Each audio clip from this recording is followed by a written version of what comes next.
बड़ी खबर आ रही है अंतर्राष्ट्रीय कूटनीति के गलियारे से।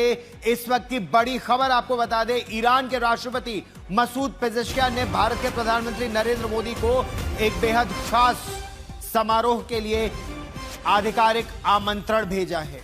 प्रधानमंत्री नरेंद्र मोदी को ईरान के पूर्व सुप्रीम लीडर अयातोला अली खamenei के स्टेट फ्यूनरल यानी राजकीय अंतिम संस्कार में शामिल होने का न्योता दिया गया है।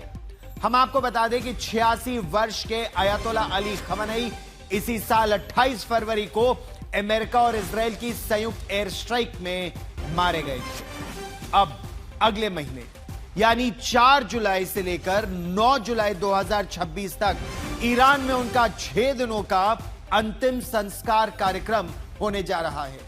यह आमंत्रण भारत और ईरान के ऐतिहासिक संबंध और मजबूत रणनीतिक संबंधों को भी दिखाता है।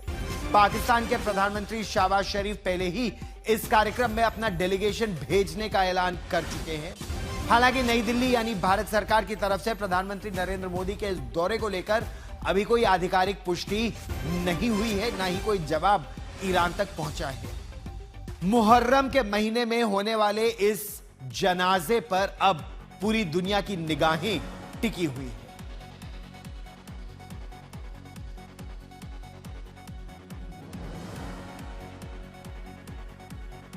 तो 4 जुलाई को 86 वर्षीय अयातोला अली खamenei उनका अंतिम संस्कार किया जाएगा और लगभग एक हफ्ते तक यह चलेगा। इसी वर्ष 28 फरवरी को अमेरिका और इजराइल दोनों की एक ज्वाइंट एयर स्ट्राइक हुई थी तेहरान में, और उसमें अयातोला अली खamenei जो ईरान के सुप्रीम लीडर हैं वो मारे गए थे। अब अगले महीने यानी 4 जुलाई को यह कार्यक्रम शुरू होगा। 9 जुलाई 2026 तक ईरान में उनका 6 दिनों का अंतिम संस्कार का कार्यक्रम होने जा रहा है और किसी एक शहर में नहीं। 4 से 5 जुलाई को यह तेहरान के ग्रैंड मुसल्ला में उनके जनता दर्शन के लिए उनके पार्थिव शरीर को रखा जाएगा। फिर 6 जुलाई को तेहरान में एक विशाल अंतिम संस्कार यात्रा उनकी निकाली जाएगी, जिसमें पूरा देश एक तरह से पूरा तेहरान आएगा। और फिर 7 जुलाई को शिया मुसलमान जो होते हैं उनके लिए बेहद पवित्र शहर माना जाता है कुम का शहर। कुम के शहर में एक विशेष समारोह किया जाएगा और 9 जुलाई को मशहद में इमाम रजा श्राइन में उनको सुपर्दे खाक किया जाएगा। तो यह जानकारी इस समय सामने आ रही है कि 4 जुलाई को यह यात्रा शुरू होगी और 9 जुलाई तक यह चलेगी और 9 जुलाई को अंतिम संस्कार किया जाएगा।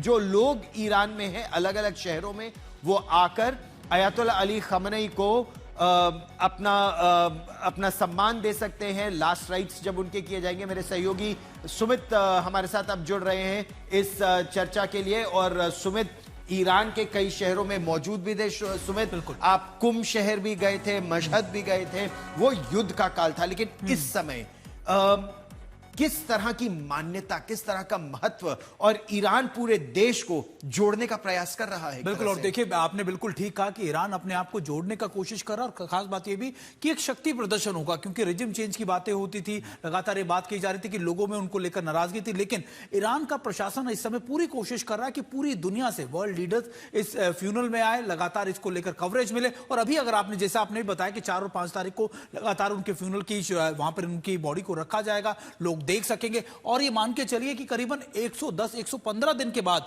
ये चीजें होंगी। और निश्चित तौर पर गौरव, एक और महत्वपूर्ण बात, जब मसद उनको लेकर जाया जाएगा तो कहा जा रहा है, क्योंकि उनका बर्थ प्लेस है वो, तो वहां पर भी हजारों लाखों की संख्या में लोग वहां पर मौजूद रहेंगे और इसकी पूरी कवरेज की जाएगी ईरान के अलग अलग ब्रॉडकास्टर्स की तरफ से। अमेरिका की कोशिश थी, अमेरिका की कोशिश ये थी कि ईरान बिखर जाएगा। बिल्कुल, जैसे ही एक अटैक होगा तो रिजीम चेंज हो जाएगा, लोग सड़कों पर उतरेंगे, अयातोला अली खamenei के विरुद्ध लोग उतरेंगे। हुआ बिल्कुल उसके उलट। बिल्कुल, और हमने ऐसा देखा कि पहली बार मिडिल ईस्ट में अमेरिका को चैलेंज मिला, इतना स्ट्रांग चैलेंज मिला। अमेरिका को लग रहा था कि शायद वेनेजुएला होगा या दूसरे देशों की तरह बड़ी आसानी से कर लिया जाएगा।